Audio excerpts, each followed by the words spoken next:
NCR समेत भारत के अलग अलग हिस्सों में कई दिनों तक लोग बारिश का इंतजार करते रहे। कहीं मॉनसून लेट पहुंचा तो कहीं लोग यही दुआ कर रहे थे कि बस एक अच्छी बारिश हो जाए और गर्मी से राहत मिले। लेकिन जब आखिरकार बारिश हुई तो राहत से ज्यादा मुश्किलें साथ लेकर आई और फिर कुछ ऐसी तस्वीरें देखने को मिली।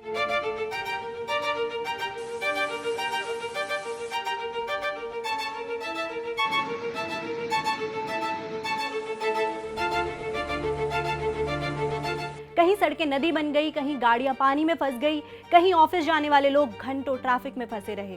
और ये सब पहली बार नहीं हो रहा है, लगभग हर मॉनसून में हम यही तस्वीरें देखते हैं।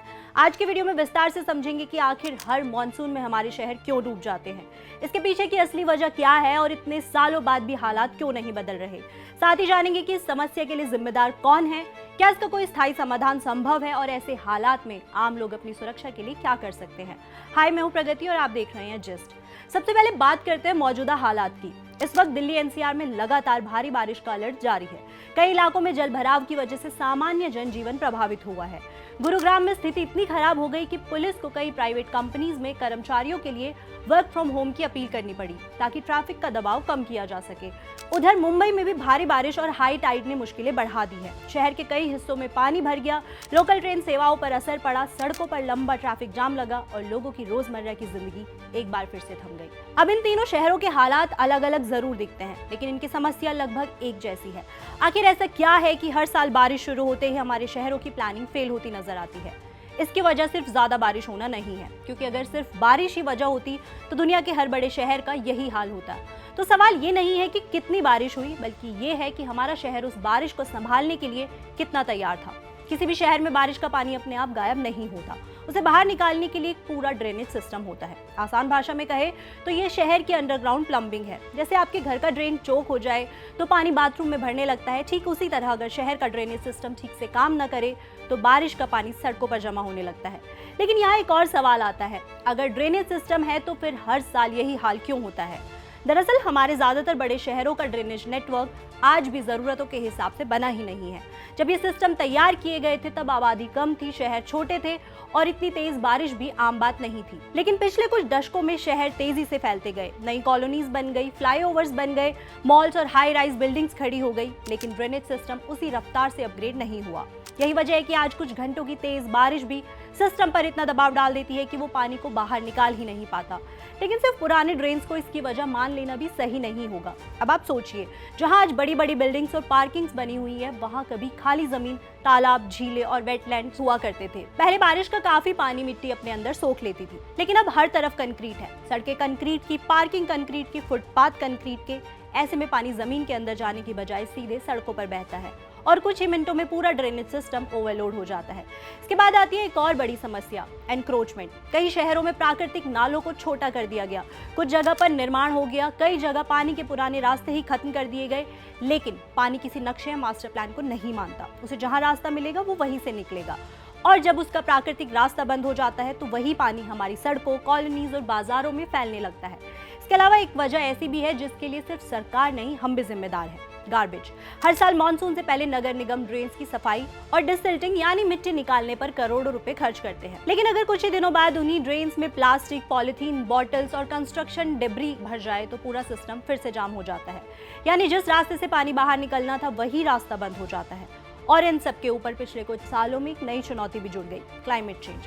पहले बारिश कई घंटों या पूरे दिन में होती थी, अब कई बार उतनी ही बारिश सिर्फ 2-3 घंटों में हो जाती है। यानी जितना पानी पहले धीरे धीरे गिरता था, अब उतना ही पानी बहुत कम समय में शहर पर गिरता है। ऐसे में पहले से दबाव झेल रहे ड्रेनेज सिस्टम के लिए उस पानी को संभालना और भी मुश्किल हो जाता है। मुंबई में तो एक और चुनौती है, हाई टाइड। बारिश का पानी आखिरकार समुद्र में जाकर गिरता है, लेकिन अगर उसी समय समुद्र में हाई टाइड हो तो पानी बाहर निकलने की रफ्तार धीमी पड़ जाती है। यानी ऊपर से लगातार बारिश और नीचे समुद्र का बढ़ा हुआ जल स्तर, दोनों मिलकर शहर में जल भराव की स्थिति को और गंभीर बना देते हैं।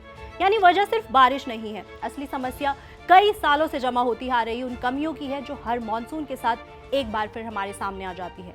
अब यहाँ सबसे बड़ा सवाल उठता है, अगर ये समस्या नई नहीं है तो इतने सालों से इन्हें ठीक क्यों नहीं किया जा सका? आखिर सरकारें क्या कर रही है, कितना पैसा खर्च होता है और इसके बावजूद नतीजे क्यों नहीं दिखते? सबसे पहले मुंबई की बात करते हैं।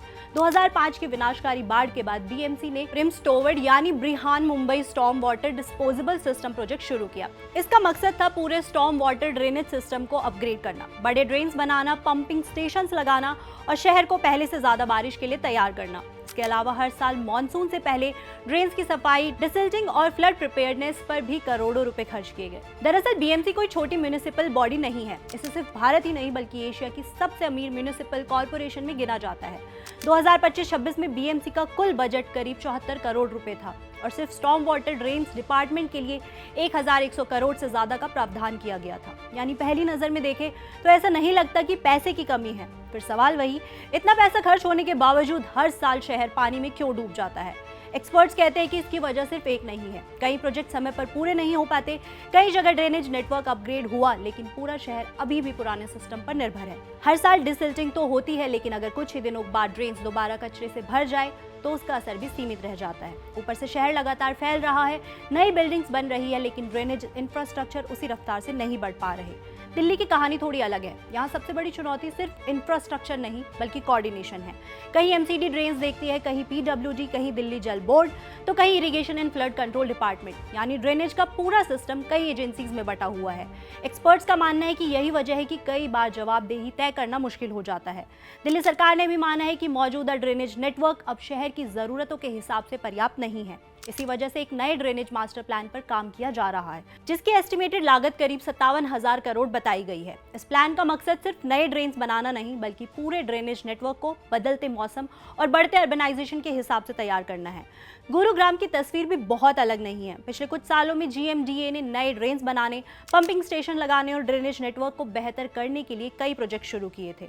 हर मानसून से पहले डिसिल्टिंग का काम भी किया जाता है, लेकिन शहर जिस रफ्तार से बढ़ा है, इंफ्रास्ट्रक्चर उस रफ्तार से तैयार नहीं हो पाया। यही वजह है कि कुछ घंटों की बारिश भी साइबर सिटी जैसे इलाकों को जाम में बदल देती है। लेकिन इस पूरी कहानी का सबसे दुखद पहलू सिर्फ ट्रैफिक जाम या पानी भरने वाली सड़कें नहीं है, बल्कि वो लोग हैं जो हर साल इन हालात की वजह से अपनी जान गंवा देते हैं।